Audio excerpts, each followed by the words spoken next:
Welcome to The Intuitive Therapist with Janis R. Cohen, therapist, clairvoyant, empath, and medium.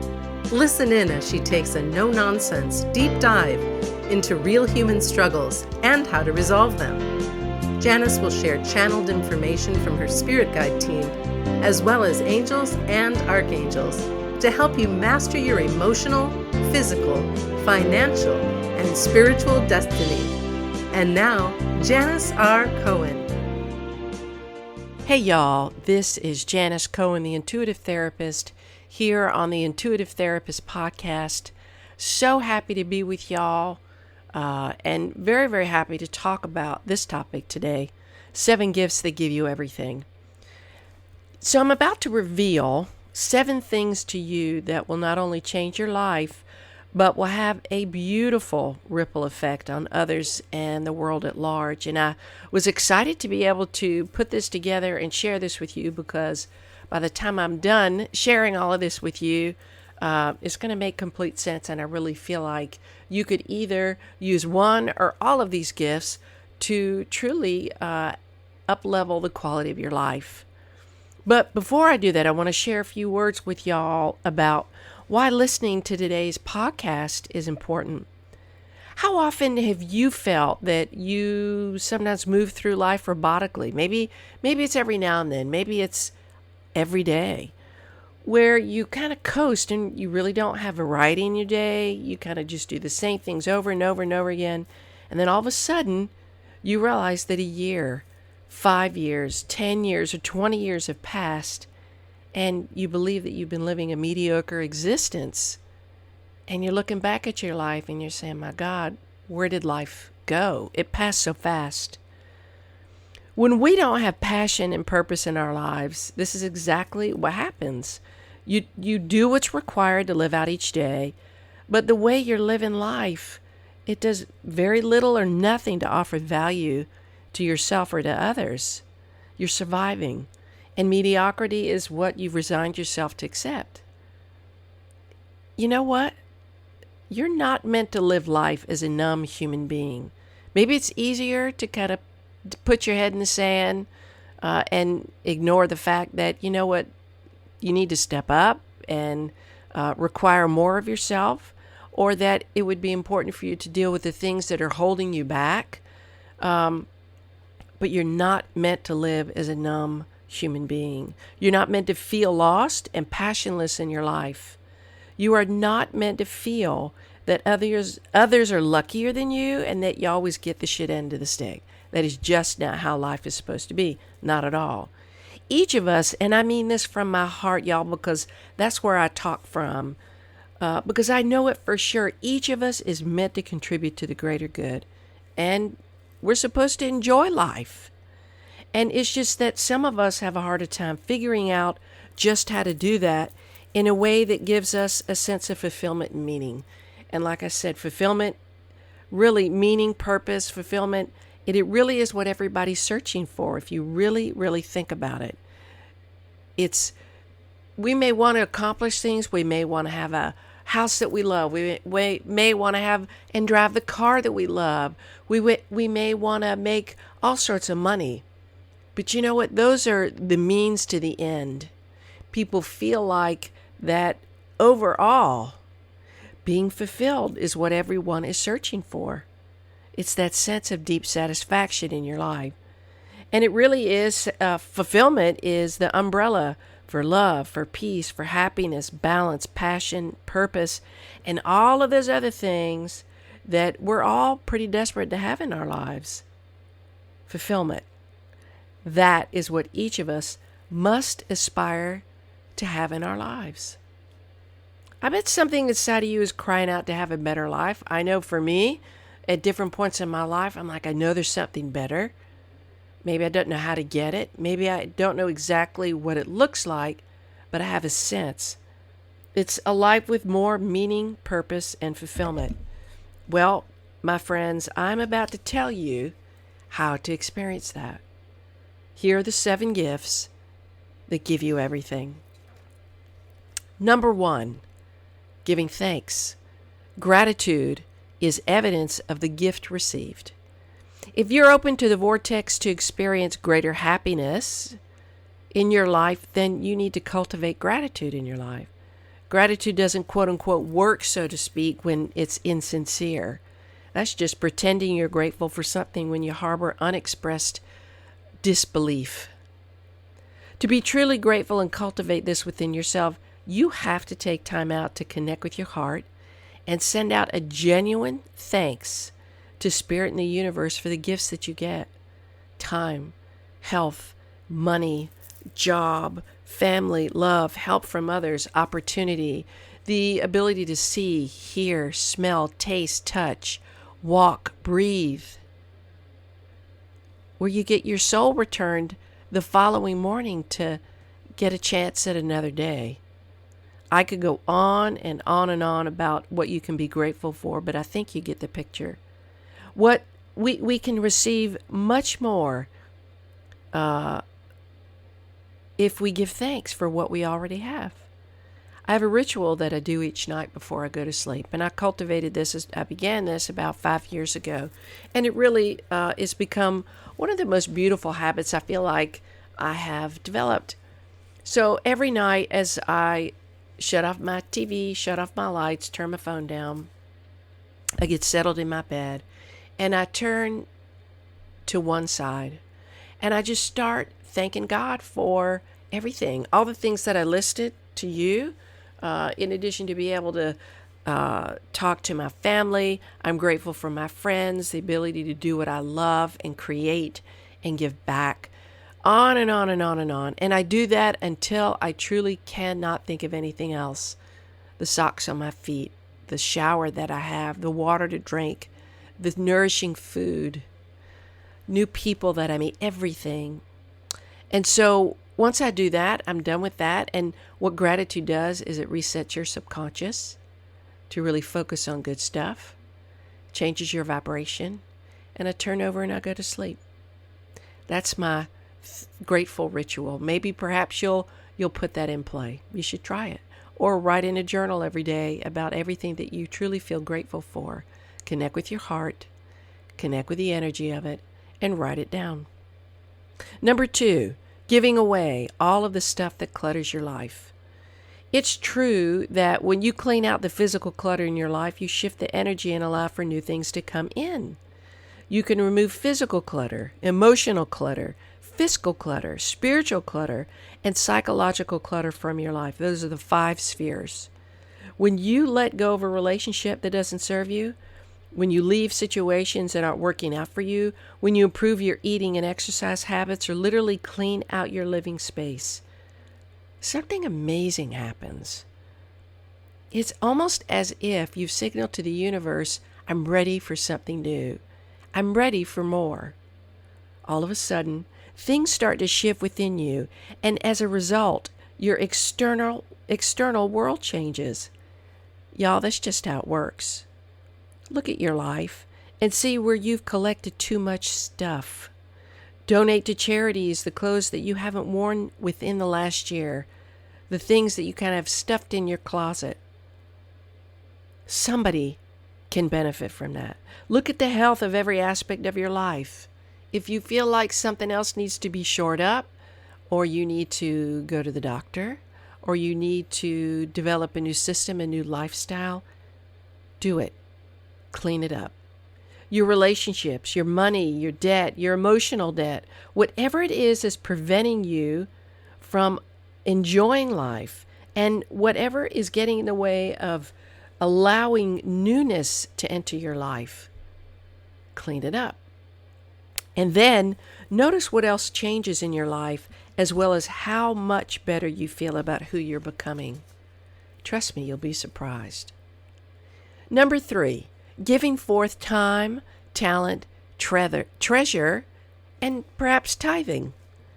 I did an episode on tithing. It'd be very, very cool for you to go back and listen to that. I can't remember the number of that podcast, but it's a real interesting take on tithing. And it does connect with some of the content here today. One day, I was waiting for a parking space in a busy parking lot. Cars were lined up behind me, and it was pouring.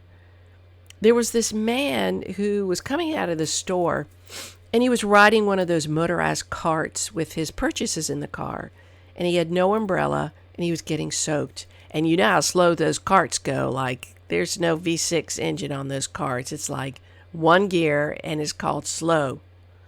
I tell you this story because I want to tell you what happened.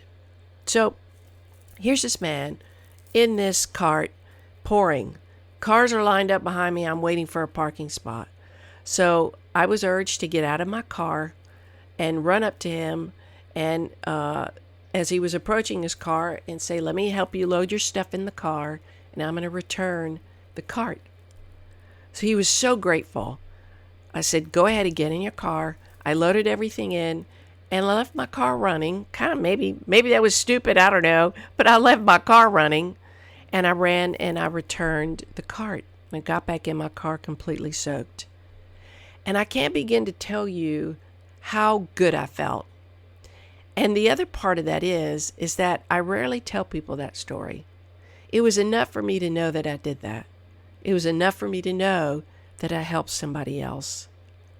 It was a sacred experience for me to help somebody, to help this man.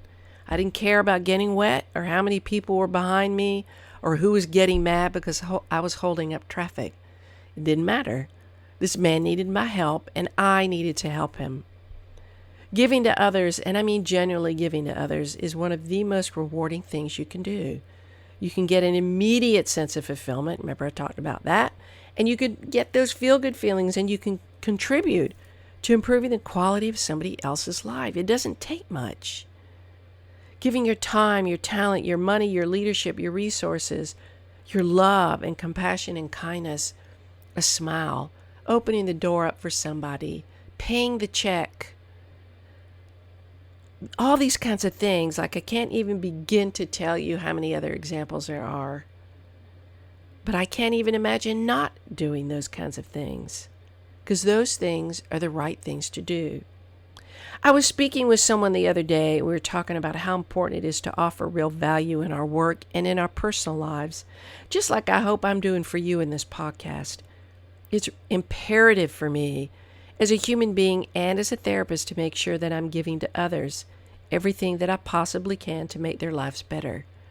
It's what I'm called to do, and it's what I know that I need to experience and do to achieve that sense of fulfillment. Number 4, giving up. All mind-body habits that aren't congruent with the vision that you have for your life.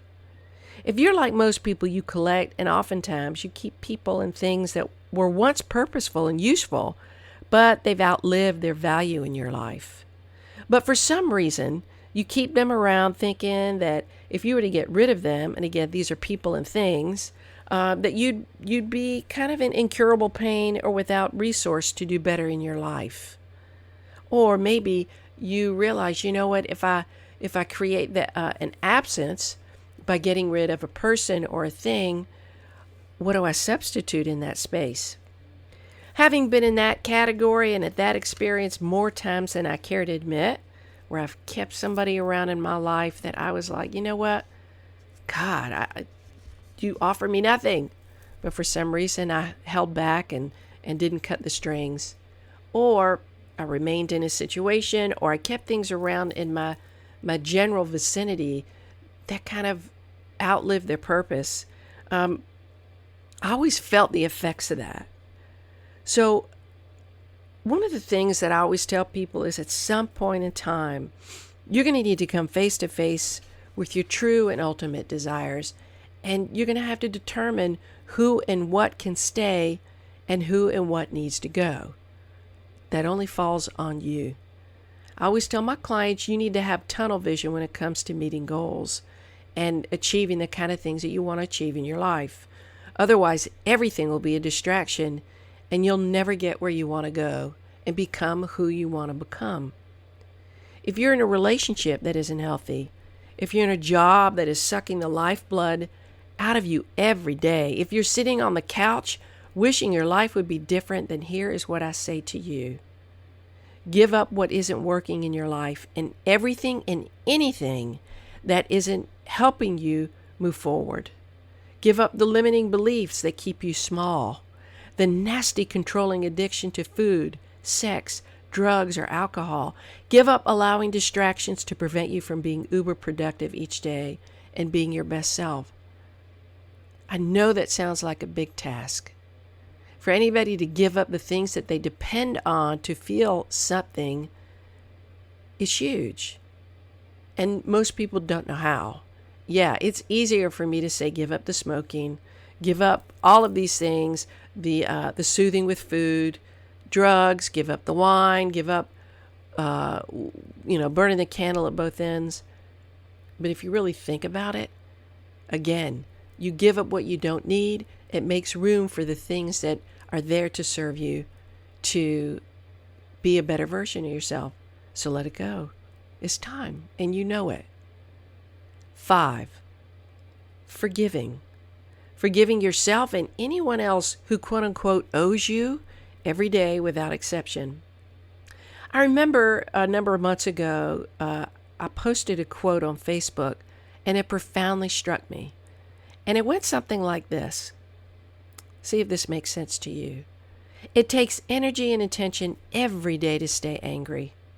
You have to do that all the time. To forgive, you only need to do it once. How powerful is that? I mean, let that sink in, y'all. I'm going to say the quote again.